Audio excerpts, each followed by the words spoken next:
საღამშვიდობის ატევ 25-ის ეთერშია საზოგადოებრივი პოზიცია. მე მისი წამყვანი ნაზი ქობულაძე ვარ. წყალსა და სანიტარიაზე უფლების ხელმისაწვდომობასა და საქართველოს საჯარო სკოლებში საქართველოს სახალხო დამცველმა 2018 წლის ანგარიში წარმოადგინა. ნინო ლომჯარიას უწყების სკოლების შედეგად გამოვლინდა, რომ ქვეყნის მასშტაბით სკოლებში სანიტარული განხრით არც თუ სახარბიელო მდგომარეობაა.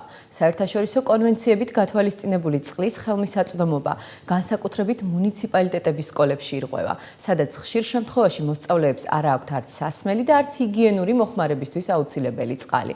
წყლის შემადგენლობის უვნებლობა პირდაპირ კავშირშია ბავშვის სწავლის უნარის განვითარებასთან, წერია სახალხო დამცველის აპარატის მიერ გამოქვეყნებულ ანგარიში. დაბინძურებული წყალი და არასახარბიელო ჰიგიენური მდგომარეობა სკოლაში ხშირად იწვევს ბავშვების დაინფიცირებას, რის შედეგადაც უწევთ სასწავლო პროცესის გაცდენა.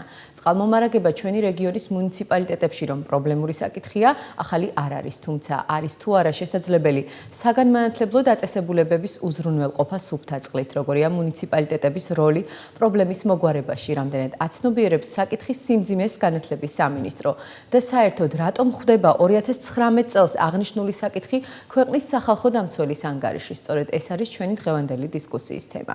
გადაცემაში მონაწილეობენ სოფელ ბობოყვათის საჯარო სკოლის დირექტორი გია ქათამაძე, დავით მიქელაძე, შეპესე ხელვაჩაურის წყლის დირექტორი, ისაუბრებს მუნიციპალიტეტის პოზიციიდან, თავად საქართველოს სახალხო დამცველის აპარატიდან, ომბუდსმენის მოადგილე ეკატერინე სხილაძე ჩაგვერთვება თბილისიდან ტელეფონით, აჭარის განათლების სამინისტროდან კი ჩვენი დღევანდელი სტუმარია ჯემალ სურმანიძე, სახელმწიფო შესყიდვების დეპარტამენტის უფროსი. ბათუმის საჯარო სკოლებში არსებულ მდგომარეობას მერის სანიტარული ზედამხედველობის განყოფილების უფროსი ნუგზარ ცეცხლაძე აღწერს, რომელიც პერიოდულად პირადად უწევს მონიტორინგს სკოლებში არსებულ მდგომარეობას. ბატონი ნუგზარი გადაცემის მეორე ნაწილში შემოგვიერთდება. ჩვენ გადაცემაში მონაწილეობა აჭარის უმაღლეს საბჭოში მმართველი გუნდიდან იმ დეპუტატებს თხოვეთ, რომლებიც ადამიანის უფლებებს იცავენ და რომლებიც განათლების კომიტეტს წარმოადგენენ, თუმცა უარი მივიღეთ. მოგესალმებით ბატონებო, მადლობა გადაცემაში მონაწილეობისთვის.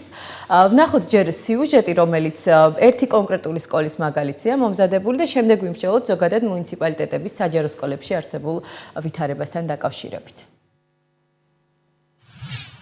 როგორც ხედავთ, იყო სცენა, სადაც იმართებოდა სკოლის ღონისძიებები და არა მარტო სკოლის, ძალიან ბევრი რაიონული ღონისძიება ჩატარებულა. ამორტიზებული ჭერი, დაზიანებული იატაკი, ჩამოცვენილი ბათქაში, დამტრეული სკამები და ნახევრად მოშლილი ინფრასტრუქტურა. ეს ბობოყვათის საჯარო სკოლის ყოფილი სააქტო დარბაზია. სივრცე თითქმის 20 წელია ფუნქციის გარეშეა დარჩენილი. იმის გამო, რომ აქ გავლა საფრთხის შემცველია, დირექციამ მოსწავლეებს გადაადგილება აუკრძალა. ავარიულია სპორტ დარბაზით, სადაც მოსწავლეებს სპორტის გაკვეთილები უტარდებათ. სასწავლო პროცესი დაწესებულებაში მხოლოდ მზიან ამინდში მიმდინარეობს. ვფიქრობ, ჰიგიენური ნორმების მხრივ უფრო უნდა იყოს ყურადღება გამახვილებული ამ მხრივ. რადგან ჰიგიენური ნორმები ფაქტობრივად დაცული არ არის სპორტ დარბაზში. სკოლას სასმელი წყალიც არ მიეწოდება. ამის გამო საპირფარეშოებში უსიამოვნო სუნი დგას. სველი წერტილებიც უფუნქციოდაა დარჩენილი. აქ ჰიგიენის დაცვა თითქმის შეუძლებელია. სკოლის დირექტორი კი ირწმუნება, რომ ტუალეტების მოწესრიგება 2 კვირაში დასრულდება. ინფრასტრუქტურული კუთხით, როგორც თქვენ ხედავთ, მიდის სველი წერტილების რეაბილიტაცია, დავიწყეთ მეორე სართულიდან. დაახლოებით 15 დღეში როგორც გვირდებიან ხელოსნები მორჩებიან ამ სრულ რეაბილიტაციას და შემდგომ გადავალთ პირველ სართულზე. ანუ ეს კეთდება პირველად ბიჭების ბოქსი, ასე თუ შეიძლება ითქვას და შემდგომ გადავალთ ქვევით გავაკეთებთ გოგონების მხარეს. პედაგოგების თქმით, სკოლის შენობაში არსებული მდგომარეობა სასწავლო პროცესს არ აფერხებს. მასწავლებელთა ნაწილი განათლების სამინისტროს ხელშეწყობას ელოდება. თქმა უნდა, რაჯობია განახლებულ პირობებში მუშაობას, ბევრად უკეთესი შედეგი იქნება ჯერ მარტო ბავშვებისთვისაც ესთეტიკურად მოწესრიგებულ გარემოში როცა მუშაობს ადამიანი, ეს მართლაც კარგია. მაგრამ მინდა გითხრათ, რომ ბობოყვათის საჯარო სკოლას არასოდეს არ შეშლია ხელი ამით. აჭარის განათლების სამინისტრო მიმდინარე წლის ბიუჯეტში თანხები მხოლოდ სააქტო და სპორტ დარბაზის მოწესრიგებისთვის გაითვალისწინა. ინგა შამილიშვილის უწყებაში არ იციან, როდის მოხდება შენობის სრული რეაბილიტაცია. ვიცით სკოლების შეარსებული მდგომარეობა, ამ ინვენტარიზაციის შედეგების მიხედვით გაკეთებულია სია, თუ რომლის მიხედვითაც დადგინდა სადუფრო სასწრაფო რეაგირება საჭირო და ასე შემდეგ. შესაბამისად, ამ სიის ასევე სკოლების მომართვიანობის მიხედვით ხდება არსებული მდგომარეობის გადამოწმება და ამის მიხედვით დგება უკვე პროგრამა, რომელიც ბიუჯეტის დანარჩს წარმოადგენს და ამ ბიუჯეტის მიხედვით ხდება შემდგომში სამუშაოების შესყიდვა. ცნობისთვის სახალხო დამცველმა მონიტორინგის შედეგები გამოაქვეყნა, სადაც ნათქვამია, რომ ქვეყნის მასშტაბით მოქმედი 108 საჯარო სკოლიდან 16-ში სასმელი წყალი საერთოდ არ არის. დაწესებულებების უმრავლესობაში კი საპირფარეშოები მოუწესრიგებელია და იქ ანტისანიტარული მდგომარეობაა. მადლობა სიუჟეტისთვის მაცნეს გადამღებ ჯგუფს. მე ერთ კითხვას დაუსვამ ჭერს განათლების სამინისტროს წარმომადგენლებს და შემდეგ უკვე გადავალ ეკატერინეს ხილაძესთან, რომელიც უკვე სატელეფონო ხაზია. ბატონ ჯემალ, საოცარი კადრები იყო, რაც ახლა ჩვენმა მაყურებელმა ნახა. ვიდრე ამ ვითარებაში და ამ მდგომარეობაში ჩავარდება საჯარო სკოლები, არ შეიძლება რომ ვთქვათ ეტაპობრივად მოხდეს და ნელ-ნელა თუნდაც ვიდრე აი ამ სიტუაციამდე მივა. მესმის რომ მასწავლებელი ცდილობს გაამართლოს რომ არ ვარდება სასწავლო პროცესი და ასე შემდეგ, მაგრამ ცოდვა ამოსწავლეთ და მასწავლებისთვისაც არ ამგონია რომ სახარბიელო იყოს ეს პირობები. მოგესალმებით. აღნიშნულ პრობლემას რაც შეეხება, ჩვენ აქ ნახეთ ძირითადად სპორტული და სააქტო დარბაზის მდგომარეობა, რაც საპირფარეშოს პრობლემაც, რა თქმა უნდა. ჩვენი სამინისტრო ახორციელებს პროგრამას სკოლების ინფრასტრუქტურის მიმართულებით და სწორედ ამიტომ არის ეს პროგრამა და ამიტომ მიხარჯება ყოველწლიურად საკმაოდ დიდი თანხა შეიდება, რომ სკოლებში სიტუაცია რადიკალურად შეიცვალოს და იყოს უკეთესი პირობები. ყოველწლიურად 20-დან დაახლოებით 30 სკოლის ფარგლებში ხდება მშენებლობა, რეაბილიტაცია და ეს დაწყებულია უკვე რამდენიმე წელია. მოგეხსენებათ, აჭარის ტერიტორიაზე არის 229 სკოლა და პლუს 100 მიერთებული სკოლა, ანუ ეს არის დაწყებითი კორპუსები და ერთი წლის განმავლობაში ყველა პრობლემის აღმოფხვრა, რა თქმა უნდა, შეუძლებელია, თუმცა ის რომ სკოლა სარეაბილიტაციოა, ეს არ ნიშნავს, რომ მაშინ ჰიგიენის ნორმები არ უნდა იყოს დაცული და ამ მიმართულებით, რა თქმა უნდა, გარკვეული ღონისძიებები არის გასატარებელი. ზოგადად ვიდრე ვისაუბრებთ როგორ უნდა აღმოფხვრათ ეს პრობლემები და სკოლებში იყოს უკეთესი მდგომარეობა, მიზანშეწონილად მიმაჩნია დავაჯგუფოთ ეს პრობლემები, ანუ კატეგორიებად დავაჯგუფოთ რა პრობლემები არსებობს და საიდან მოდის ეს პრობლემები. მოდით ჯერ მოусმინოთ სახალხო დამცველის მოადგილეს, რომელიც ზოგადად ისაუბრებს მონიტორინგის შედეგებზე. უფრო მე ვფიქრობ, რომ დაგვეხმარება მეტად უკეთ დავინახოთ პრობლემები. ეკატერინე, მოგესალმებით, გესმით ჩვენი ხმა? მოგესალმებით, მადლობა.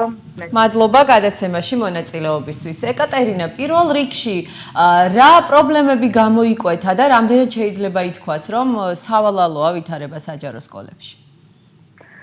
სახალხო დამცველის მონიტორინგმა ნამდვილად ცხადყო, რომ საჯარო სკოლებში წყლის, სანიტარიის და ჰიგიენის მიმართულებით არსებული მდგომარეობა არის საგანგაშო და უფრო მეტიც პრობლემა ერთი მხრივ, რა თქმა უნდა, უკავშირდება ფინანსურ რესურსებს, თუმცა მთავარი პრობლემა მაინც არის აღქმა და мотиваცია იმის, რომ სკოლებმა შეინარჩუნონ ჰიგიენის და სანიტარიის ნორმები სკოლებში. ჩვენი გამოკითხული, ასე ვთქვათ, ადმინისტრაციის წარმომადგენლების უმრავლესობა ერთი მხრივ არ აღიქვამდა პრობლემას როგორც პრობლემად და მეორე მხრივ ცდილობდა, ასე ვთქვათ, ერთგვარად შელამაზებულად წარმოედგინა სკოლაში არსებული ვითარება. და ჩვენ ნამდვილად ვფიქრობთ, რომ პრობლემების ძირითადი ნაწილი შესაძლოა გარკვეულ ფინანსურ რესურსებს უკავშირდებოდეს, თუმცა არის ნაწილი, მაგალითად, ახლად გარემონტებულ სკოლებში, სადაც ნამდვილად სავალალო მდგომარეობა დაგვხვდა ჰიგიენის ნორმების დაცვის კუთხით.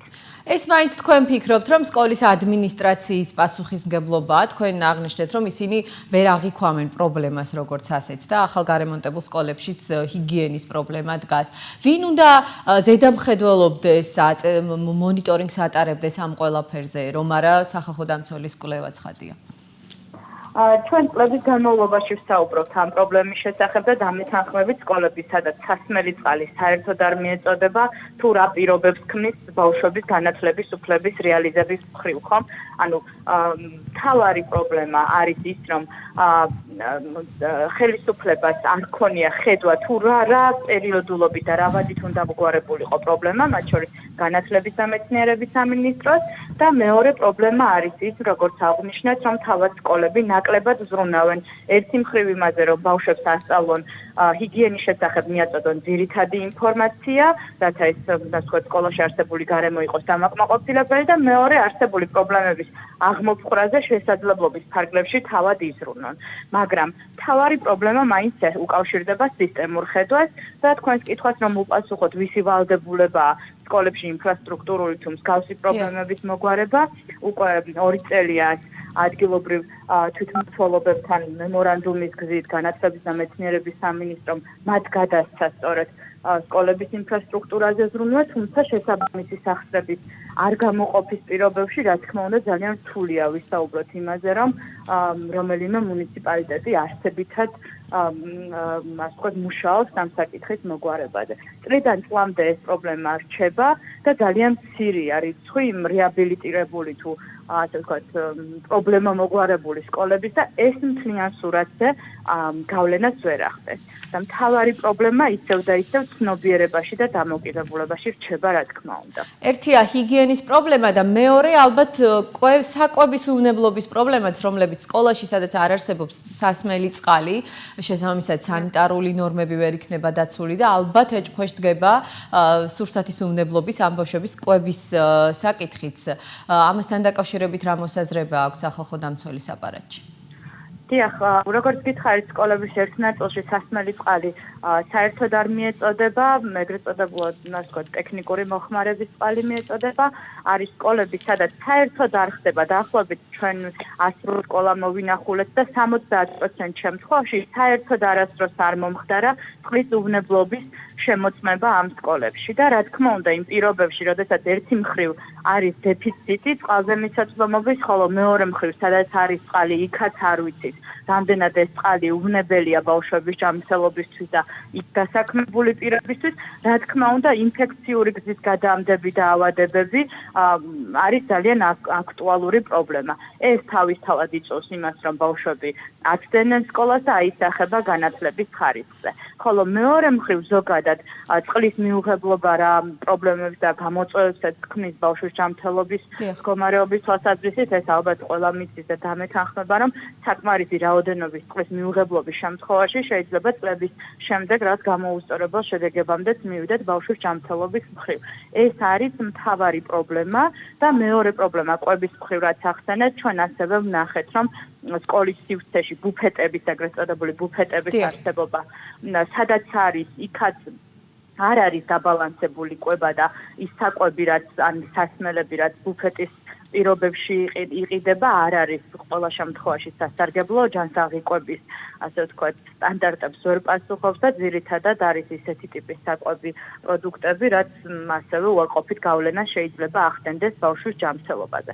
და მესამე მნიშვნელოვანი პრობლემა არის სპორტდარბაზების და შესაბამისი სივრცეების არარსებობა ან მოუწესრიგებლობა, რაც რა თქმა უნდა ჯანსაღი ცხოვრების წესის ხელშემწყობი ვერ არის სკოლებში და ისევ მივდივართ იმ საკითხზე, რომ საქართველოში სკოლებში კულტურა იმის, რომ ჯანსაღი ცხოვრების წესი იყოს დანერგილი, ჰიგიენის და სანიტარიის ნორმების შესახებ იყოს ცნობადობის მაღალი ხარისხი, ეს არის მნიშვნელოვანი გამოწვევები, რასაც ჩვენ არა მხოლოდ ჩვენი მონიტორინგის, არამედ ზოგადად, როდესაც შეხება გვიწევს სკოლებთან, ყოველთვის ვაწყობთ.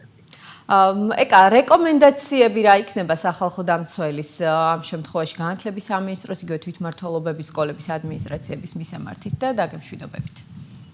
სახალხო დამცველის მთავარი რეკომენდაცია, რა თქმა უნდა, არის ის, რომ შემუშავდეს ტექნიკური რეგლამენტი, რომელიც გაწერს საჯარო სკოლებში წყლის ხარისხის შემოწმების, მისი პერიოდულობის და ზოგადად იმ ღონისძიებებს თუ რა სტანდარტს უნდა აკმაყოფილებდეს სკოლა, როგორც წყლის, ასევე სანიტარიის და ჰიგიენის მიმართულებით. და მეორე მნიშვნელოვანი რეკომენდაცია არის ის, რომ არსებული მდგომარეობა იყოს შესწავლილი საქართველოს მასშტაბით 2000-ზე მეტი სკოლა გვაქვს, შესაბამისად სახალხო დამცველს რა თქმა უნდა ამის რესურსი არ ქონდა, რომ ყველა სკოლა ენახა და უნდა მოხდეს პრობლემების იდენტიფიცირება და შემდეგ მოკლევადიანი და გრძელვადიანი გეგმების დასახვა, იმიტომ რომ ჩვენ თუ დაველოდებით დროს, როდესაც ყველა სკოლის რეაბილიტაცია შეგვეძლება ან განახლება, რა თქმა უნდა ეს ამას ძალიან დიდი დრო ჭირდება, თუმცა არის გარკვეული ხარვეზები რაც შეიძლება მოკლე დროში, რამ თვეების განმავლობაში მოგვარდეს და სწორედ ასეთი ხედვის მოლოდინი აქვს სახალხო დამცველს ადგილობრივი თვითმმართველობის და აღმასრულებელი ხელისუფლების მხრიდან, რომ მათ ექნებათ კონკრეტული გეგმა,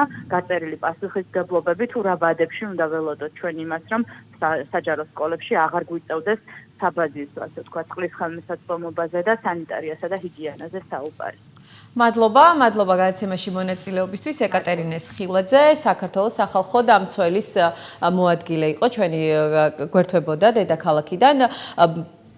ბატონ გია, რადგან თქვენს სკოლაზე იყო საუბარი სიუჟეტში და პრინციპში სახალხო დამცველის მოადგილებაც აღნიშნა, რომ მთავარი პრობლემა არის მაინც ის, რომ სკოლების ადმინისტრაციები ვერ აღიქვამენ პრობლემის რეალობას და სიმძიმეს, როგორც ასეთი სიუჟეტშიც ჩანდა, რომ თქვენ ამბობდით და გადაცემის დაწყებამდეც გარკვეული საყვედური გამოთქვით იმასთან დაკავშირებით, რომ სასწავლო პროცესი არ ჩაშლილა იმის გამო, რომ თქვათ საპირფარეშოში იქ რემონტი მიმდინარეობს, რომ კედელი დანესტილია, კი არა და დანგრევის პირას არის და ასე შემდეგ.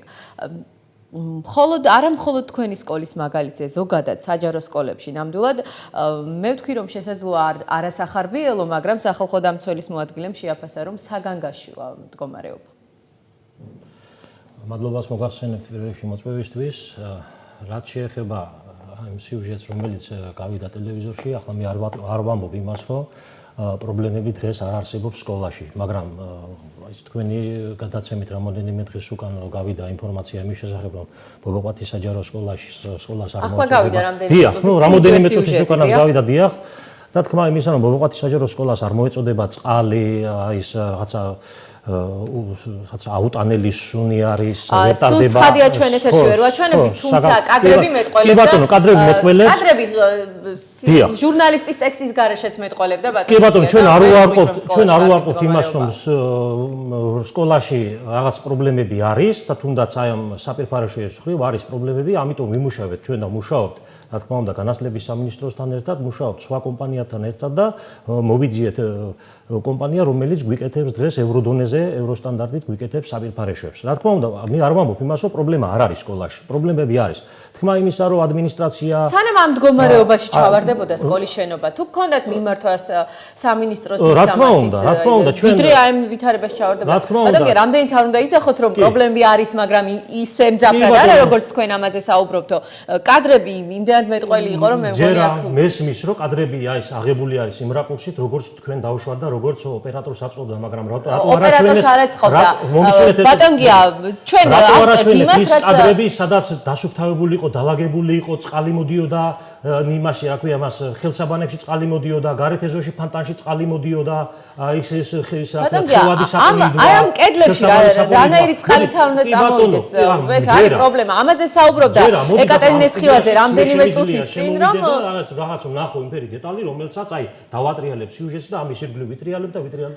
მედიის როლი არის ის, რომ პრობლემა დაინახოს თქვენ გაბარიათ ჩვენი შვილები და ამ შვილების ჯანმრთელობას და განათლების უფლებას ექნება საფრთხე, ბატონ გია. და ზუსტად გამასრო ბავშვებს რო ექნებოდა საფრთხე, მიტომ ეს თავგადაკრული დაურბოდით ზეითქვეით, კიდევ ერთხელ აღნიშნა, რომ სამინისტროსთან ერთად მოვიძიეთ სპონსორი და დღეს არა მარტო ბობოყვათის საჯარო სკოლაში, ქობულეთის რამოდენიმე სკოლაში, შემიძლია ჩამოგითვალოთ, რომელი სკოლებია, ციხისძირის საჯარო სკოლაში, მუხაისტატეს საჯარო სკოლაში, ოჩხამურის საჯარო სკოლაში, ბობოყვათში თავისთავად, ხო, აი 20 სკოლაში USAID-ის და ამერიკის Coca-Cola-ს ფონდი თავისი სახსრებით გვიკეთებს ევროსტანდარტის საპირფარეშოებს.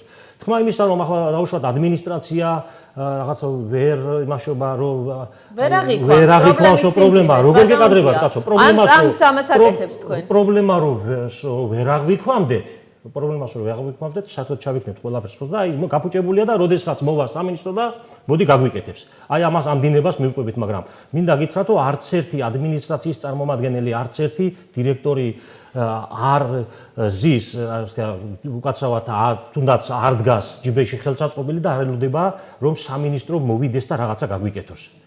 რა გააკეთეთ თქვენ? აი ამ კონკრეტულ პრობლემის მოსაგვარებლად ვიდრე აი კედლები და საპირფარეშო ამ ვითარებამდე მიდოდა. მე 4 წელია ვმუშაობ უკვე ამ სკოლაში. ახალგადმოსული ვარ მეც ამ სკოლაში, მე-4 წელია მუშაობ ამ სკოლაში და 3 წლის განმავლობაში, მე-4 წელიწადია, შემიძლია აი გითხრათ, რომ ეს ფუნჯი და საღებავი არ დამიდებია ხელიდან. ფუნჯი და საღებავი არ შევს სამკედლებს ბატონო. დიახ, თქვენ იცით რა მდგომარეობაა. 80 წელს აშენდა სკოლა. 80 წლის შემდგომ 2006 წელს ჩაუტარდა სკოლას ნაწილობრივ რეაბილიტაცია. ეს დამხლისა სპორტ დარბაზი და საერთო დარბაზი, რომელიც თქვენ აჩვენეთ სიუჟეტში, მართალია სავალალო მდგომარეობაშია. 82 წელში შევიდა ექსპლუატაცია, 82 წლის შემდგომ არ ჩატარებია რემონტი. კი ბატონო, ჩვენ როგორ ფიქრობთ ახლა სკოლას გააჩნია ის სახსრები, რომ ამოდენა შენობას ჩაუტაროს რეაბილიტაცია? მინდა გითხრათ, რომ 2019 წელს უკვე ამდენად ჩემი ინფორმაციით, ამდენადაც ვიცი, ჩატარდება უკვე ტენდერი და სადღაც აპრილში ან მაისის თვეში უკვე დაიწყება სპორტ დარბაზის და საერთო დარბაზის სრული რეაბილიტაცია ევროდონეზე. შეიძლება სახურავი და გარემონტდება და მე ისე თქვენი ჟურნალისტი რო იყო მობრძანებული ჩემთან, დავპატიჟე კიდევაც რომ სექტემბერში მე მჯერა ამის ყოველ შემთხვევაში რომ სექტემბერში ახალ სპორტ დარბაზში ერთად არ ვიცი ალბათ კალათბურთს ვითამაშეთ. მე დარწმუნებული ვარ ამაში. განათლების სამინისტრო ამისთვის აკეთებს ყველაფერს. ახლა რაც შეეხება იმას, გადავიდეთ განათლების სამინისტროზე, დაგიბრუნდებით აუცილებლად ბატონ გია. ბატონ ჯემალ, ჩვენ პირველად არ ვსაუბრობთ ამ სტუდიაში სკოლებში არსებულ ვითარებაზე, აგ არის სკოლაზე ვიმსჯელეთ რამდენიმე თვის წინ და კარგია რომ პირობა დაიდო და თქვენ რამდენიმე წუთის წინაც აღნიშნეთ რომ ზაფხულში დასრულდება იქ რემონტი. როგორია ზოგადად ვითარება და აი დირექტორები რამდენად მოგმართავენ ხოლმე აი მსგავსი საკითხებით, პრეტენზიებით, მოთხოვნით და ასე შემდეგ. სახალხო დამცველი აღნიშნავს, რომ ვერ დაველოდებით, როდის გვექნება იმდენი მილიონი ან იმდენი მილიარდი, რომ ერთდროულად ყველა სკოლას ჩაუტაროთ რემონტი, მაგრამ როგორ შეიძლება 6 წლის ბავშვი, რომელიც პირველ კლასში მიდის და საპირფარეშოთი ვერ სარგებლობს, წყალს ვერ ამ სკოლაში, ბუფეტში არ არის სურსათის უნებლობა დაცული, აუხსნა ის, რომ 82 წელს აშენდა სკოლა და მას შემდეგ არ გარემონტებულა. ეს ხომ არ არის გასამართლებელი. არ ვიცი, ეს ალბათ ვერ გაამართლებს ვითარებას სკოლებში.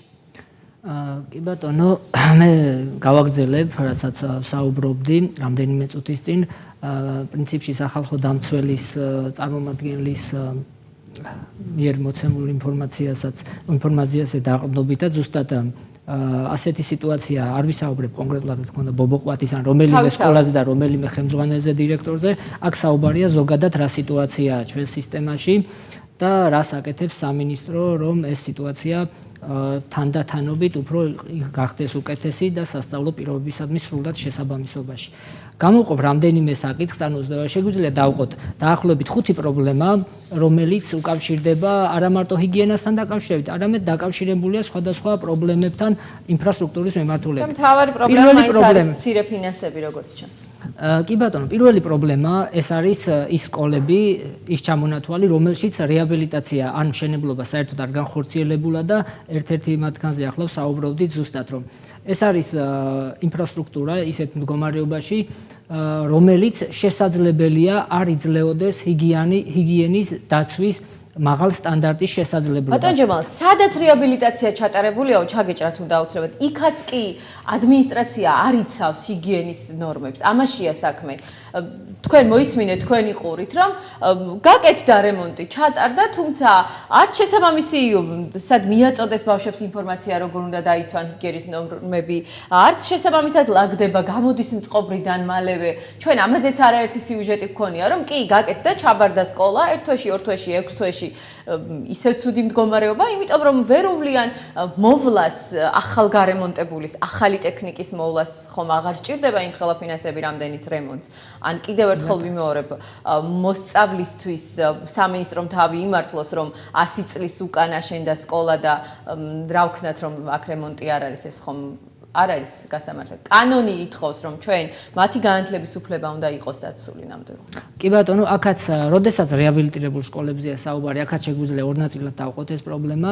პირველი ნაწილია ის, როდესაც ჩვენ გავაკეთეთ, ან ავაშენეთ ახალი სკოლა, ან რეაბილიტაცია ჩაუტარეთ სრულად, გაფორმდა საბოლოო მიღება-ჩაბარების აქტი კომპანიასთან, აღნიშნულ მიღება-ჩაბარებას ხელს აწერს ასევე სკოლის დირექტორი, ამის შემდეგ განათლების სამინისტრო აკეთებს რას?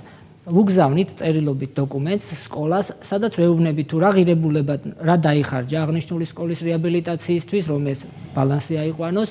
ასევე იმავე წერილში წერთ, რომ სკოლის შესრულებულ ყველა სამუშაოს აქვს საგარანტიო ვადა და ნებისმიერი დეფექტი, ხარვეზი, რაც გამოვლინდება ნორმალური ექსპლუატაციის პირობებში, უნდა გვაცნობოს ჩვენ ან კომპანიას, რომელიც დაუყოვნებლივ მოხდება მისი აღმოფხვრა. ორი მომენტი არის. რა თქმა უნდა, იმ შემთხვევაში თუ ჰიგიენასთან დაკავშირებული პრობლემები ხარვეზებს უკავშირდება, ამ შემთხვევაში რა თქმა უნდა, შემსრულებელ კომპანიასთან ერთ კომპანიას წერილს და ვაძლევთ გონივრულ ვადას, რომ ეს ხარვეზი აღმოფხვრას. თუ ჰიგიენასთან დაკავშირებული პრობლემები გამოწვეულია იმის გამო, რომ არ არის სწორად მოვლა პატრონობა, ეს რა თქმა უნდა სხვა პრობლემაა და ამ კუთხით ჩვენ მონიტორინგს ახორციელებს ჩვენი ტერიტორიული ორგანოები, ეს არის რესურს ცენტრები, რომელიც სისტემატიურად დადის ყველა სკოლაში და თუ რაიმე ხარვეს აღმოაჩენს ამ მიმართულებით აძლევს მითითებას სკოლის ხელმძღვანელს, რომ უმოკლეს ვადაში მოხდეს ამ ხარვეზის აღმოფხვრა. და ძირითად შემთხვევებში მე ინფორმაცია მაქვს, რომ ხდება ამ ხარვეზების აღმოფხვრა და რაც შეეხება აი იმ დაუბრუნდები იმ საკითხს, რომ ჩვენ მშენებლობა, რეაბილიტაცია უნდა გავაკეთოთ ყველა სკოლაში. ხო ცხადია, მაგრამ რა თქმა უნდა ვერ დაველოდებით, ამას წლები იჭირდება გარკვეული, რომ ყველგან ახალი სკოლა აშენდეს, ყველგან სრულად იყოს რეაბილიტირებული, მაგრამ ეს არ ნიშნავს, რომ ჰიგიენა უნდა მოიცადოს, ჰიგიენის პრობლემა. ეს რა თქმა უნდა, სკოლას აქვს მიმდინარე ხარჯები და ხელმძღვანელობა ვალდებულია სკოლის, რომ ეს მიმდინარე ხარჯებით, მიმდინარე რემონტი განახორციელოს. იმ შემთხვევაში თუ სკოლა ამას ვერ შეძლებს, რადგან ძალიან სერიოზული ჩარევები ჭირდება და ამ შემდეგ, რა თქმა უნდა, ჩვენ პროგრამა გვაქვს ამის ინფრასტრუქტურის მიმართულებით და სწორედ სკოლების მომართვიანობიდან უმოკლეს ვადაში გავდივართ, ადგილზე ვეცნობით სიტუაციას და უკვე გეგმავთ. კი ბატონო, დაგიბრუნდებით ბატონ ჯემალ, ბატონ დავითს მინდა ვკითხო. ბატონ დავით, მოგესალმებით, მადლობა გადაცემაში მონაწილეობისთვის. ხელვაჩაურის და დიდ მადლობას გიხდით მოწვევისათვის. ხელვაჩაურის მუნიციპალიტეტში 24 საათიანი წყალმომარაგება, მე მგონი ყველა სოფელში არ არის ნამდვილად. აი ეს პრობლემა მუნიციპალიტეტებში რომ ზოგადად არსებობს, არა მხოლოდ ხელვაჩაურში, მეტყოლებს შემდეგ იმას და სამინისტროს მხრიდანაც სახალხო დამცველის ანგარიში წერია, რომ შემდეგ იმართლებს სამინისტროც თავს ამით, რომ სოფლებს არა აქვს წყალი და აბასაიდან სკოლაში წყალი. რა ვითარებაა თქვენთან მუნიციპალიტეტში? გადაცემის დაწყებამდე თქვენ საუბრობდით, რომ რაღაც გარკვეული ღონისძიებები ამ მხრივ გატარდა.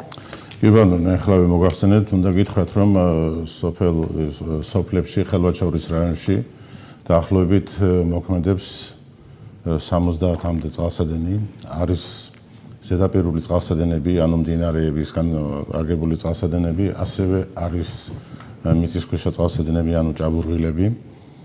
მუნიციპალიტეტმა რიგი ღონისძიებები გაატარა და უნდა გულახდილად მინდა ვთქვა, რომ გარკვეულწილად პრობლემები მოწესრიგდა. ამ მხრივ დაახლოებით 30 წყალსადენის რეაბილიტაცია განხორციელდა და საკმაოდ კარგი შედეგიც არის. მიუხედავად იმისა, რომ რიგი წყალსადენებზე ძველი, ესე იგი კომუნისტური, ასე ვთქვათ, ძველი წყალსადენებში არის პრობლემები, მთელი ინფრასტრუქტურა არის მოსასრიგებელი, ასევე სისტემები, მილსადენები, გამანაწილებელი ქსელები, საწნეო მაგისტრალები, თვითდენითი მაგისტრალებს ძალიან დიდი მნიშვნელობა აქვს და ჩვენთან შექმნილია მობილური ბრიგადები, რომელიც დროულად და ძალიან სწრაფად ღებულობენ მუნიციპალიტეტს წყლის შესახებ საქართველოს კანონი პირდაპირ ავალდებულებს მუნიციპალიტეტს, რომ მონიტორინგი აწარმოოს სკოლებში ამ წყალმომარაგებასთან დაკავშირებით. თუ ხორციელდება ეს მონიტორინგი, რა პერიოდულობით ხორციელდება და თუ არის შესაძლებელი, რომ ზოგადად სკოლები, სამგზელო დაწესებულებები მაინც თუ მთელი სოფელი არა, რაღაც გარკვეული ჰიგიენურ სანიტარული ნორმებისთვის მაინც რომ იყოს უზრუნველყოფილი წყლით. უნდა გითხრათ, რომ მაქსიმალურად მე ახლა მე-10 ვარ რაც მოსული ვარ ამ დაწესებულებაში და პრინციპი არის და ხელმძღვანელობისგან მოთხოვნა არის ერთი, რომ ხარისხი რაც შეიძლება ხარისხიანი წყლის მოწოდებული იქნას მოსახლეობაზე, ასევე სკოლებზე, ბავშვთაბაღებზე და ასე შემდეგ. ამისათვის ჩვენ შევქმნით ლაბორატორია, სპეციალური ლაბორატორია, რომელიც სისტემატურად თითქმის ყოველდღიურად, ყოველ მეორე დღეს ახორციელებს მონიტორინგს, როგორც ბავშვთა ბაღებში, ისე სკოლებში და მოსახლეობაში, დასახლებებში და სოფლებშიც, რა თქმა უნდა. ბატონო, რა ჩვენა მონიტორინგმა, როცა ჩაატარეთ ან ესე იგი, რამდენჯერ უნდა გითხრათ, რომ აქ ყველაფერი ახლა მოწესრიგებულია და მაღალ დონეზეა, მეთქი ვერ გეტყვით, მაგრამ მეტნაკლებად ხარისხიანი წყლის მიწოდებაზე გვაქვს ორიენტირება აღებულია.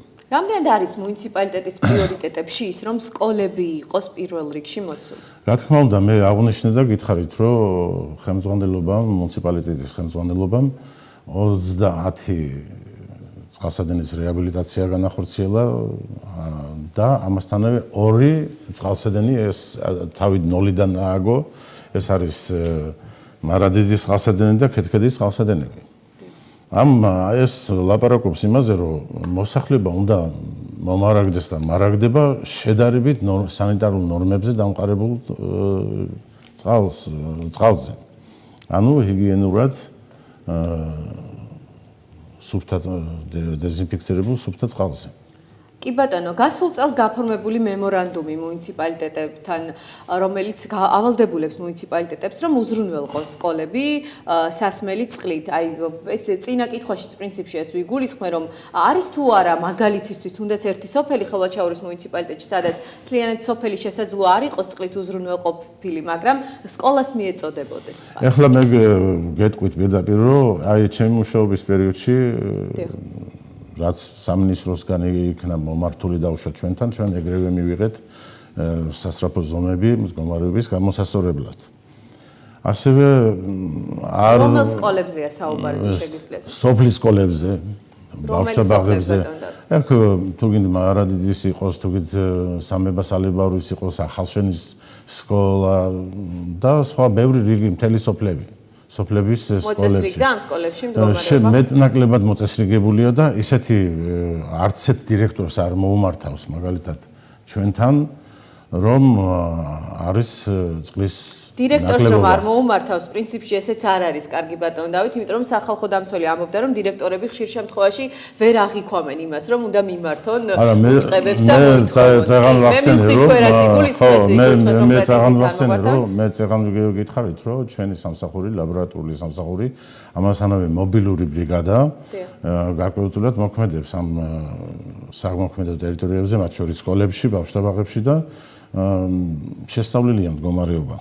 თუ იქ რაიმე პრობლემას აქვს ადგილი, ის აღკვეთილია. კი ბატონო, ჩვენ ბათუმის მერის წარმომადგენელთან ერთად გავაგზავნებთ რეკლამის შემდეგ საუბარს რეკლამის დროა საზოგადოებრივ პოზიციაში.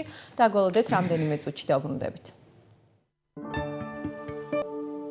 დაბრუნდა საზოგადოებრივი პოზიცია პირდაპირ ეთერში. ჩვენ მაცნე სტუდიიდან ნუგზარ ცეცხლაძე, ბათუმის მერის სანიტარული ზედამხედველობის განყოფილების უფროსი გვერდთვება.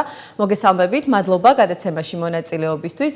ბათუმის ტერიტორიაზე არსებულ საჯარო სკოლების ვითარებაზე, რომ შეგვიფასოთ პრინციპში საერთო ჯამში რა ვითარება, თქვენ პერიოდულად ახორციელებთ მონიტორინგს. მოგესალმებით, მესალმებით ტელემაყურებელს. სანიტარული ზედამხედველობის განყოფილების მიერ პირველ რიგში მინდა აღვნიშნო, რომ შემოწმება ხორციელდება როგორც ვიზუალურად, ასევე ლაბორატორიული კვლევის მეთოდების გამოყენებით. აქ დავკონკრეტდები, ლაბორატორულად ჩვენ სწავლობთ კვების ბლოკში რა მდგომარეობა არის ჰიგიენური თვალსაზრისით, ასევე განათების ნორმები, როგორ არის საკლასო ოთახებში, ეს ოთახების განათების ნორმები და დაფასთან როგორ არის ნორმები, ასევე ჩვენ ვიღებთ სადეზინფექციო საშუალებების ანალიზებს აქტიური ქლორის შემცველობასთან დაკავშირებით. ასევე ვიზუალური კონტროლი ხორციელდება სველი წერტილების, ჩვენ მიმდინარე წელს ყველა სკოლაში ვისწავლეთ. თქო უნდა გარკვეული ხარვეზები არის დაფიქსირებული. რა სახის ხარვეზებია ბატონო ნუგზარ? სხვადასხვა ხასიათის არის ეს ხარვეზები. რამოდენიმე მიმართულებას ჩამოვთვლი. ეს პირველი ის არის, რომ სკოლების ნაწილში, ესე იგი, ნაწილი არ არის უზრუნველყოფილი ხელსაშრობებით, არ არის უზრუნველყოფილი ტუალეტის ქაღალდით. სკოლების ნაწილი ასევე არ არის უზრუნველყოფილი თხევადი საპონის აპარატებით და ნაწილ სკოლებში, რომელსაც აქვს აპარატები რამდენიმე სკოლაში არ არის შესაძლებელი დატვირთული ექსპლუატაციაში ეჭვმაქვს. დიახ, ასევე სკოლის რამდენიმე სკოლას სანიტარულ კვანძებს პრინციპში თავიდანვე პროექტით ეთყობა არ იყო გათვალისწინებული, არ აქვს კარები და სკოლების ნაწილს, რომელსაც აქვს, არის დაზიანებული რიგ შემთხვევებში. ასევე არის შემთხვევები, ონკანების ნაწილი არის გამოსული მწყობრიდან, თუ არის თქვათ სამი ხელსაბანი სანიტარულ კვანძში, შესაძლებელია ერთი იყოს დაზიანებული ამ სამიდან. ეს ძირითადი ეს პრობლემები გამოიკვეთა მიმდინარე ეტაპისთან. ბატონო გზა, რითი ხსნიან ამ აღნიშნულ პრობლემებს სკოლების დირექტორები? რას პასუხობენ? რატომ არის ეს ვითარება, რატომ არ ხდება ამის მოგვარება? მიზეზები რა არის? ძირითადი მიზეზები არის ის, რომ კონტინგენტი ბავშვების რაოდენობა არის დიდი და ბავშვები არ იცავენ ჰიგიენურ წესებს და უჭირთ, რომ ეს მუდმივად ტუალეტის ქაღალდი თავის ადგილზე იყოს, ასევე თხევად საპონთან მიმართებაშიც ხშირად ხდება არარეგულარული გამოყენება, ეს მიზეზიც არის დასახელებული მათი მხრიდან. და ფინანსების ნაკლებობაც, როცა ეხება ეს კაპიტალური დიახ, მწყობრიდან გამოსულ რაღაც ხელსაბანს გულისხმობთ და იგივე თხევადი საპნის შესაძლო აპარატი იყოს გაფუჭებული და ასე შემდეგ. როდესაც ერთხელ მიდიხართ და შემდეგ უკვე განმეორებით მონიტორინგზე, არის ხოლმე მოგვარებული პრობლემა, სტატისტიკურად როგორია, ცხადია ციფრებში ალბათ თქვენ ვერ თქვით, მაგრამ ტენდენცია როგორია ამ მხრივ? თუ ზრუნავენ უკვე თქვენი შემოწმების შემდეგ პრობლემის აღმოფხვრაზე? დიახ, ეს ტენდენცია, რა თქმა უნდა, არის მათი მხრიდან ჩანს მოგვარების სურვილი და პერსპექტივები, რიგ შემთხვევაში გვიკავშირდებიან როგორ და რა მეთოდებით შეიძლება უფრო უკეთესი ჰიგიენური პირობები შექმნან, თუნდაც განათების მხრივ, ასევე სადეზინფექციო საშუალებები უზრუნველყოფილი არის სკოლების უმეტესობა. ასე რომ სკოლები მეტნაკლებად ცდილობენ, მაგალითად გასულ წლებში ჩვენ ჩამრეცხებთან დაკავშირებით, სანიტარულ კვანძების ჩამრეცხებთან დაკავშირებით ქონდა სერიოზული შენიშვნები და პრობლემები იყო ამ მხრივ. მიმდინარე წლისთვის ეს ერთეულ შემთხვევები გამოიკვეთა ასეთი. მადლობა, კარგია პრინციპში რომ ტენდენცია დადებითისკენ და გამოსწორებისკენ მიდის, მაყურებელი გვირეკავს, ახლა ჩვენ საღამშვიდობისა თქვენ პირდაპირ ეთერში ხართ, გისმენთ. გამარჯობა, თვითონ რა მაინტერესებს ნებისმიერ სკოლაში, სადაც კი არ მიხვიდებ ბათუმის სკოლაში, თუ გინდა სოფლის სკოლაშიც. თუ გინდა სოფლის სკოლაშიც, ესე იგი საერთოდ ტუალეტი არის მოუწესრიგებელი. საერთოდ, აი სრული ამ სიტყვის მნიშვნელობით გეუბნებით. არც ტუალეტის ქაღალდი არსებობს, არც ხელსაბანის საპონი არსებობს, არც ჟელე როგორც ასეთი რო იტყვია. მადლობა ზარისთვის ამაზე. მადლობა. საპირფარეშოებიდან ნარჩენების გატანაც არის პრობლემა. ცხადია, მუნიციპალიტეტის გარკვეული რგოლი მიდის მონიტორინგზე, შენიშვნებს უთითებს და ასე შემდეგ, მაგრამ განათლების სამინისტროს როლი ის რომ დაფინანსება არის მცირე, აქ სახალხო დამცველის აპარატის ანგარიშშიც პრინციპში არის ამაზე საუბარი, რომ დაფინანსება ვაუჩერიზაციის პირობებში, იგივე მცირე კონტინგენტიან სკოლებში, სოფლებში და ასე შემდეგ, ეს არის პრობლემა.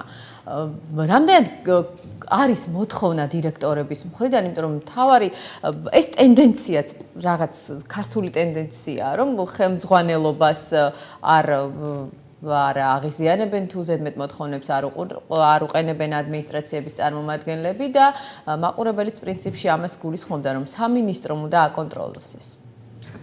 კი ბატონო, რაც შეეხება ხელმძღვანელობასთან მიმართებაში, ვერ გეტყვით რომ ეგრეთი დამოკიდებულება არის. ხელმძღვანელების უმრავლესობა, როგორც კარგი მეურნე, ნამდვილად უძღვება სკოლას და მოთხოვნების არასდროს არ ერიდებათ. სამინისტროში ძალიან ბევრი წერილი შემოდის, კორესპონდენცია შემოდის. ხო, რეჟისორს გაუშვას კადრები საქართველოს სახალხო დამცველის ანგარიშიდან ეს სკოლის კადრები არის არამხოლოდ დაჭარის და არამხოლოდ ბათუმის სკოლების ვითარება. თან ჩვენი საუბრის პარალელურად რომ დაინახოს მაყურებელმა, კადრები სხვაზე მეტყველებს. თქვენ როგორც არ უნდა ისაუბროთ, რომ დირექტორები მოგმართავენ, რომ ისინი კარგად აღიქვამენ ყველაფერს, მშობლებიც რეკავენ, სტუდიის მიღმაც რეკავენ, რომლებიც რომელსაც არ აქვს სურვილი რომ ჩაერთონ და ესე საკუთარი ხმა დააფიქსირონ ეთერში.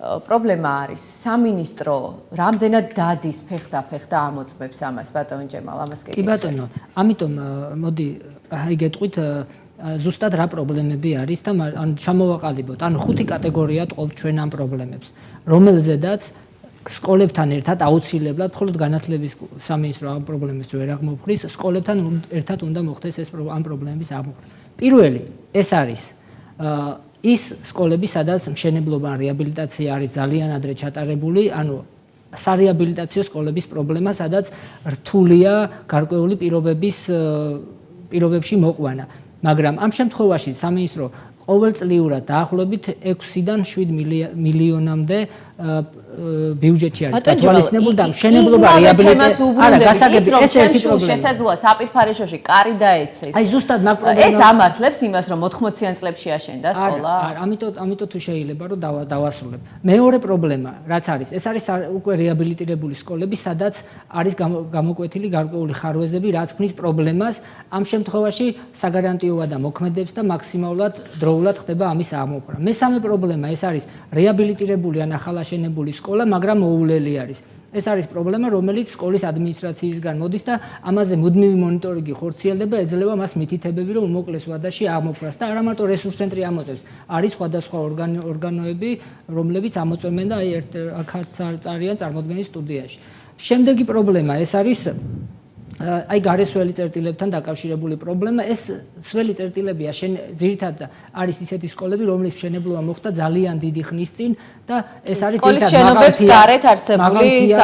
ძირითადად უმრავლესობა არის ხის სკოლები სადაც სველი წერტილები შენდებოდა გარეთ და ამ აღნიშნული რა თქმა უნდა არის პრობლემა იმიტომ რომ აი ცუდამინჩი რა თქმა უნდა პრობლემა ბავშვის გარეთ გასვლა ამ შემთხვევაში ჩვენ როდესაც ვაშენებთ უკვე ახალ სკოლებს ან რეაბილიტაციას ვუკეთებთ ყველა ვარიანტში სკოლის შიგნით ვითვალისწინებთ საპირფარეშოებს და არც ერთ სკოლა რაც ბოლო წლებში აშენდა რეაბილიტაცია განხორციელდა არც ერთ შემთხვევაში არ რჩება ეს გარეთ. კონვენცია გავალდებულებთ რომ ყველა სართულზე, ყველა სკოლას, ყველა სართულზე ჰქონდეს გოგონებისთვის ცალკე და ბიჭებისთვის ცალკე საპირფარეშოები.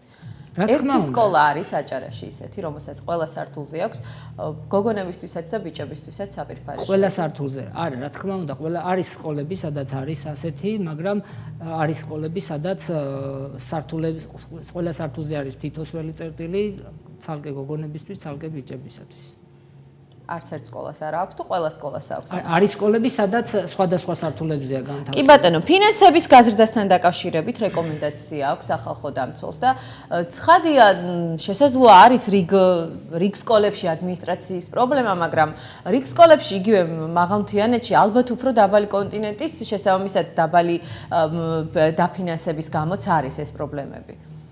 როდესაც ანუ სკოლა დაფინანსებას ღებულობს ვაუჩერების მიხედვით, რა თქმა უნდა, მაგრამ არის შემთხვევები, როდესაც მისთვის არ არის საკმარისი ეს თანხა, მაგალითად გათბობისთვის, არ არის მიმდინარე რემონტისთვის, აი სხვადასხვა ისეთი აუცილებელი მოთხოვნილებებისთვის, რაც საჭიროა სასწავლო პროცესისათვის. ამ შემთხვევაში სკოლას უფლება აქვს მოითხოვოს დამატებით დაფინანსება და ყველა შემთხვევაში თუ ეს იქნება დასაბუთებული, რომ ნამდვილად ეს ჭირდება ეს თანხა ამისათვის, ყველა შემთხვევაში ხდება მისი დამატებითი დაფინანსების. ხშირად ხდება, რომ სკოლის დირექტორები დამატებით დაფინანსებისთვის მომგმართავენ.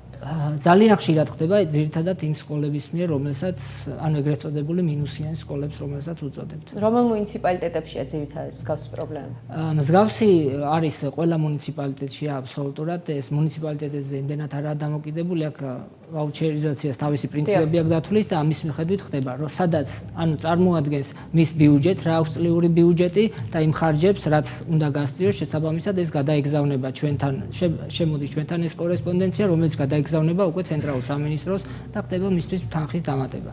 კი ბატონო დავით თქვენ გაცემთ რეკლამის მიმდინარეობისას ვაღრიშეთ რომ გქონდეთ რაღაც დამატებით სათქმელი მე არ ვიცი მერიამ რატომ გადაწყვიტა რომ ხელვაჩაურის წყალს შეეძლო ამ საკითხზე უფრო ვრცლად საუბარი.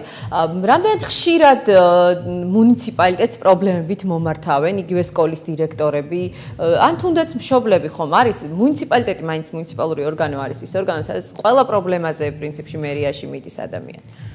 მუნიციპალიტეტში რა თქმა უნდა მოსახლეობა და სკოლის დირექტორები ალბათ მომართავენ. იმის იქიდან გამომდინარე, რომ ჩვენ ძალიან ბევრი განცხადებები შემოდის ჩვენთან და ვღებულობთ გადაუდებელ ზომებს. სწრაფ, ეფექტურ ზომებს, რათა აღმოფხრილი იქნას ნებისმიერი რაღაც ისეთი თუ დარღვევას აქვს ადგილი ან წყლის არ მიწოდებას აქვს ადგილი ან დაზიანებას აქვს ადგილი ან რაიმე გამოსაცვლელია ამ მთლიან ინფრასტრუქტურაში აქ ხდება ძალიან სერიოზულობით მთელი ბრიგადა 2-3 ბრიგადა გადის და მომენტალურად ხდება მათი აღკვეთა და შეკეთება. კი ბატონო, თქვენთან პრინციპში დაბაში სკოლები და ტერიტორია ბათუმის წყალთან არის მიბმული და შესაბამისად ნაკლებად პრობლემური არის. მართალს უნდა გითხრათ, რომ ხელვაჩარის დასახლებაში რიგი ტერიტორიები არის ქალაქ ბათუმის შემადგენლობაში და მთელი უწყებები და ეს გიადვილებთ ალბათ გარკვეულწილად მუშაობას. წყალსადენში ადვილი არაფერი არ არის, მაგრამ გარკვეულწილად ბათუმის წყალკანალი აწვდის რიგ სკოლებსაც, ბავშვთა ბაღებსაც და მოსახლეობასაც. კი ბატონო. ბატონ გია, სოფლებში ნარჩენების გატანა საპირფარეშოებიდან ძირითადად ეს არის პრობლემა სხვა ყველაფერთან დასახელებულთან დაკავშირებით და ისიც რომ საკანალიზაციო სისტემა არ არის. ეს არის პრობლემა მუნიციპალიტეტებში. ჩემი სკოლის მაგალითზე გეტყვით, რომ აღნიშნული პრობლემა ჩვენ სკოლას ნამდვილად არ გააჩნია, იმიტომ რომ ჩვენ სკოლას აქვს ეგრეთ წოდებული გარე კანალიზაცია. გარეთ აქვს მოწყობილი ეგრეთ წოდებული შამბო და ეს ნარჩენები პირდაპირ გაედინება შამბოში. შემდგომ ჩვენ რა თქმა უნდა ის ჩვენი სახსრებით ვქირავთ სპეციალურ მანქანას, საიდანაც ხდება ხოლმე აი ამ ნარჩენების გატანა. ვაუჩერიზაციასთან დაკავშირებით სკოლების დაფინანსებაზე ჩვენ აქ საუბრობდით და ბატონმა ჯემალმა აღნიშნა, რომ ხშირია მომართვიანობა დირექტორების მხრიდან. თქვენთან როგორ არის ვითარება, რამდენად არის საკმარისი დაფინანსება, რომელსაც სკოლა იღებს ვაუჩერებთან დაკავშირებით? ამ ეტაპზე მინდა გითხრათ, რომ ეს საკითხი ჩვენთვის პრობლემას არ წარმოადგენს. მართალია, რომ 333 ბავშვი ყავს ამ დროისთვის სკოლაში, მაგრამ ვაუჩერი სრულიად საკმარისი არის გათბობისთვისაც, არ ვიცი, ენერგოემის დენის გადასახადისთვისაც და გარკვეული თანხა გვჭება კიდე, რომ მცირე კოსმეტიკური რემონტები ჩავატაროთ ჩვენი სახსრებით. რამდენი წელია სპორტ დარბაზი თქვენს კონკრეტულ სკოლაში უფუნქციოდა? ახლა თლათ უფუნქციოთ არის, მეთქი მაგასაც ვერ ვიტყვით, მე ხო მასში აღვნიშნე ხო, რომ გარკვეულწილად ტარდება გაკვეთილები სპორტ დარბაზში. თლათ უფუნქციოთ არის მეთქი, მაგას ნამდვილად ვერ ვიტყვით, და გარკვეულწილად როგორც აღვნიშნე ტარდება. მე ვფიქრობ, რომ საფრთხის შემცველია იმ დარბაზში, საფრთხის შემცველი ახლა რაც ბატონ ჯემალ სპორტ დარბაზების მოუწესრიგებლობა და ხშირ შემთხვევაში საერთოდ არ არსებობა აი სპორტ დარბაზების. ესეც გარკვეულწილად ჯანმრთელობისთვის აზიანოდ აღიქვა სახალხო დამცველის აპარატმა და ეს ნამდვილად არის პრობლემა. ისიც არის პრობლემა რომ საჯარო სკოლებში ხშირად ინვენტარიც არ არის სპორტული. არ გადავალ ხა, რადგან ვსაუბრობთ აი ამ კონკრეტულ პრობლემებზე, არ გადავალ იმაზე, რომ ლაბორატორიების პრობლემაც არსებობს, იგივე რუქების პრობლემა არსებობს და ასე შემდეგ. სკოლებში ეს სხვა გადაცემის მსჯელობის საკითხია. ის რომ ხშირ შემთხვევაში ბურთებით არ არიან ბავშვები უზრუნველყოფილი და ასე შემდეგ, თუმცა მთავარი მაინც ის არის, რომ სპორტ დარბაზები არ არსებობს ხშირად. კი ბატონო, რა თქმა უნდა, აუცილებელია სპორტ დარბაზების არსებობა სკოლებში და ჩვენი პროგრამა ითვალისწინებს ამ კომპონენტსაც, რომ ყველა სკოლას უნდა კონდეს დახურული სპორტული დარბაზი, თუმცა არის თუ არ არის ისეთი შესაძლებლობა და ტერიტორიას თუ არ იძლევა საშუალებას, ღია მოედანი მინიმუმ მაინც უნდა იყოს. არის სკოლები, სადაც მოხდა მისი რეაბილიტაცია, განხორციელდა, მე ვითვლი დაახლოებით 2005 წლიდან, როდესაც ეს პროგრამა საერთოდ დაიწყო. ანუ ხდებოდა მხოლოდ და მხოლოდ ძირითადი კორპუსების რეაბილიტაცია, იმიტომ რომ არ შეიძლება მეტი სკოლა გარემონტებულიყო და მიმდებარე ტერიტორია და სპორტული დარბაზები ბევრ სკოლაში იყო გამორჩენილი. ჩვენ 2012 წელს გავაკეთეთ სრული ინვენტარიზაცია ყველა სკოლაში და აღწერეთ რა იყო პრობლემა. ამის შემდეგ ჩვენ უკვე დავიწყეთ სპორტული დარბაზების სრული რეაბილიტაცია და არა მარტო რეაბილიტაცია, ახალი სპორტული დარბაზების მშენებლობა, დაახლოებით 10 სპორტული დარბაზი წელს აშენდება ან გარემონტება და ეს ყოველწლიურად განხორციელდება, აბსოლუტურად ყველა სკოლას ექნება სპორტული სივრცე. რაც შეეხება ინვენტართან დაკავშირებით, წელს პირველად ჩვენ სამინისტრომ დაიწყო ცალკე პროგრამა იქნა დამტკიცებული, რომ სკოლები აღიჭროს სპორტული ინვენტარით. დაიგზავნა ეს ყველა რესურს ცენტრში, რომელმაც გადაუგზავნეს სკოლებს ეს ინფორმაცია და სკოლებიდან უკვე შემოდის თუ რა ინვენტარი ჭირდებათ, ანუ რა წრეები შეიძლება მათთან არსებობა და ასე შემდეგ და უკვე მიმდინარე წელს ეს დაიწყება სპორტული ინვენტარის შეტანა სკოლებში, რა თქმა უნდა, გაგრძელდება. სახალხო დამცველი საუბრობდა იმაზე, რომ სკოლებში არ ხდება ბავშვების განათლება ჰიგიენის ნორმების საკითხებზე.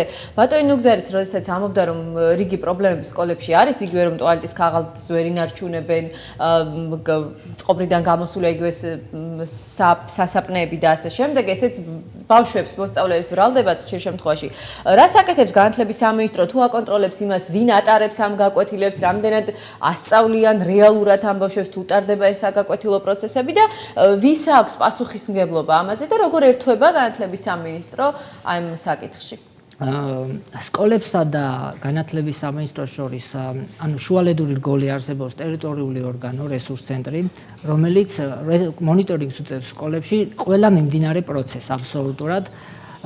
რესურს ცენტრები იმ შემთხვევაში და ეს რაც შეეხება ჰიგიენასთან დაკავშირებით ინფორმაციის გავრცელებას მოსწავლეებში, რა თქმა უნდა, ხდება, მაგრამ ჩვენ ეს რა თქმა უნდა სრული გარანტია არ არის იმისა, რომ ვინმე არ დააზიანებს და ასე შემდეგ. უბრალოდ შეუძლებელია ამის წინასწარ სათანადოდ თუ მიეწოდება ბავშვებს ინფორმაცია ამას ვინ აკონტროლებს? რა თქმა უნდა, მიეწოდება, მაგრამ შესაძლებელია მაინც დაზიანების, ანუ ეს გარანტია არ არის, რომ რაღაც ბავშვი არ დააზიანებს და რა თქმა უნდა, იქ ვიდეოკამერები ვერ დამონტაჟდება საპირფარეშოებში.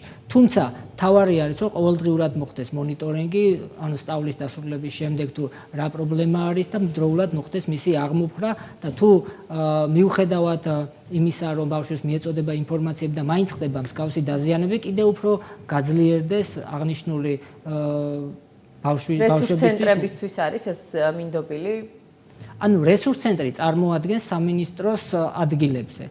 შესაბამისად, რესურს ცენტრს ყავს თანამშრომლები, რომლებიც ყველა მიმართულებით სკოლაში ახორციელებენ მონიტორინგს.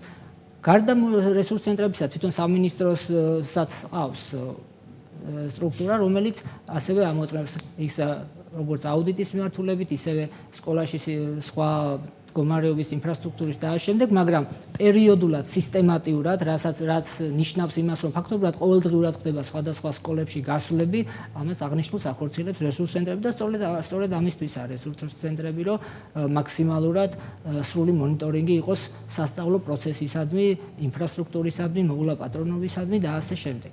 კი ბატონო, დამლაგებლების საკითხი, იმიტომ რომ ერთია ბავშვებს ექმნება ცხადია პრობლემა და არც თუ ისე მცირე პრობლემაა, მაგრამ სკოლა ქირაობს დამლაგებელს, სამინისტრო ქირაობს, ამას არ აქვს მნიშვნელობა და ეს ადამიანიც პრინციპში ვერ ასრულებს თავის ფუნქციას, იქიდან გამომდინარე, რომ წყალმომარაგება არ არსებობს. რაც შეეხება წყალმომარაგებას, აჭარის რეგიონში ეს ძალიან მცირე რაოდენობაა, არის ანგარიში არის 6 სკოლაზე საუბარი, საიდანაც 2-ზე გვაქვს უკვე დადასტურებული ინფორმაცია, რომ აღმოფხვრილია ეს სიტუაცია, რამდენიმე სკოლაში არის პრობლემა, სადაც ჩვენ მუნიციპალიტეტთან თანამშრომლობით გეგმავთ, რომ მალე აღმოიფხვრება ეს საკითხი, იმიტომ რომ რა თქმა უნდა, თუ სკოლაში არ იქნება წყალი, ძალიან რთულია ჰიგიენური ნორმების დაცვა. რაც შეეხება დამლაგებლებს, დამლაგებლები, რა თქმა უნდა, ეს არის სკოლის თანამშრომლები და მაქსიმალურად ყველა სკოლას მათაც სჭირდება შესაბამისი სამუშაო პირობების შექმნა. ბატონო ბატონო გზარა, თქვენთან გადმოვალ კითხვით, აი სკოლის გასაგებია საპირფარეშოებას ზოგადად დერეფნებში არსებული მდგომარეობა იგივე რამდენად კარგად არის გაწმენდილი, დალაგებული ასე შემდეგ, ცხადია ალბათ ამასაც ამონიტორინგებთ, რა ბათუმში როგორი მოცემულობაა ამ მხრივ? დიახ, სკოლის შემოწმება ძირითადი წერტილები, რომელიც მოგახსენეთ, უფრო აუცილებელი წერტილები, რომელიც წარმოადგენს ჰიგიენურ საკითხებთან დაკავშირებით, ესველი წერტილები მოწმდება, ასევე მოწმდება დერეფნები და საკლასო ოთახებიც, რა თქმა უნდა. დამლაგებელი უნდა ალაგებდეს ორცვლიანი სკოლები, სადაც გვაქვს, ორჯერადად უნდა მოხდეს მისი დალაგება. ჩვენ ამ ეტაპისთვის რაც შევისწავლეთ და შევამოწმეთ სადეზინფექციო საშუალებები თუ უზრუნველყოფილი იყო უმეტესი სკოლების ნაწილი და გენერალური დაგვადასუფთავება ჩვენ შემოწმების პერიოდში დამაკმაყოფილებელი იყო და ტარდებოდა იმ პირობებში, რა პირობებიც არსებობს ადგილზე ინფრასტრუქტურასთან მიმართებაში. ვიტყოდი ამას. ბატონო გზარა, სამინისტროსთან როგორ თანამშრომლობთ? თუ ინტერესდებიან თქვენი მონიტორინგის შედეგებით, თუ გეკითხებიან, ინფორმაციას თუ ეცნობიან და თქვათ რაიმე ღონისძიებებს თუ ატარებენ შემდეგ? ჩვენ შემოწმების მასალებს და ხარვეზებს, რაც იქნება კონკრეტული სკოლისთვის დამახასიათებელი, წერილობითი სახით უგზავნით სკოლის დირექტორებს და ვაძლევთ გარკვეულ გონივრულ ვადას მათ აღმოსაფხრელად და ჩვენ ძირითადად სკოლის დირექტორებთან გვაქვს კომუნიკაცია, მაგრამ შესაძლებელია ვაპირებთ ახლა ჩვენ რომ რესურს ცენტრთან შესაბამისი კომუნიკაცია ვიქონიოთ რომელ სკოლაში რა პრობლემა გამოიკვეთა შემოწმების შედეგად და შესაბამისად ალბათ დასახული იქნება პროფილაქტიკურ გამაჯანსაღებელი ღონისძიებები თითოეული სკოლისათვის. მადლობა. ბატონ ჯემალ, რატომ არ ინტერესდებით მუნიციპალიტეტების მიერ ჩატარებული მონიტორინგის შედეგებით? მთლიანი დაყრდნობით იგივე დირექტორების მიერ მოწოდებული ინფორმაციას რესურს ცენტრების თუ აი რატომ შეიძლება ითქვას, რომ გაგიადვილებენ მუშაობას თავიანთი მონიტორინგით, საკმაოდ კარგი, როგორც ბატონი ნუგზარის საუბრიდან ირკვევა, საკმაოდ ხარისხიანად და ხშირად ტარდება მონიტორინგი. კი ბატონო, მოგახსენებთ, რომ როდესაც რესურს ცენტრი ახორციელებს მონიტორინგს, ის რა თქმა უნდა ეცნობა ყველა დოკუმენტაციას, რაც უკავშირდება სკოლას და არ ამგონია, რომ ახლა სკოლის დირექტორმა რაღაც დაუმალოს რესურს ცენტრს, იმიტომ რომ შეუძლებელია თუ ის დროულად არ აღმოფხრის ამ ხარვეს, ამის შემდგომ გატარდება მისთვის სხვადასხვა ღონისძიებები. შესაბამისად, რესურს ცენტრისთვის ის ყველა ინფორმაცია, რაც კონკრეტულ სკოლას უკავშირდება, აბსოლუტურად ცნობილია და რესურს ცენტრი, რესურს ცენტრი არა მარტო აკონტროლებს სხვა ორგანიზაციების მიერ მითითებულ შენიშვნებს სკოლისადმი, არამედ თვითონაც ამოწმებს ინფრასტრუქტურის მდგომარეობას, სხვა ნებისმიერი სიტუაციას და შესაბამისად ხდება ამის აღმოფხვრა. რა თქმა უნდა, რესურს ცენტრი წარმოგვიდგენს სამინისტროს აღნიშნულ ინფორმაციას, რა მდგომარეობა და ასე შემდეგ და ფაქტობრივად ძალიან ხშირად ხდება ინფორმაციის გადაგზავნა არა მარტო ჩვენი სამინისტროსთვის, ასევე ცენტრალური სამინისტროსთვის და ამ მიმართულებით ძალიან აქტიური თანამშრომლობა. თქვენთვის რამდენად იყო რამდენად რეალურად აღიქვით, რამდენად ეთანხმებით აი ამ ანგარიშს და რეკომენდაციები, რომლებზეც ქალბატონმა ეკატერინე მისაუბრა გადაცემის დასაწყისში, რამდენად არის თქვენთვის გასათვალისწინებელი? იზიარებთ იმ შენიშვნებს, რაც სახალხო დამცველს ჰქონდა? რა თქმა უნდა, კი ბატონო, სახალხო დამცველის ანგარიში ჩვენთვის არის დოკუმენტი, რომელსაც გავეცანით.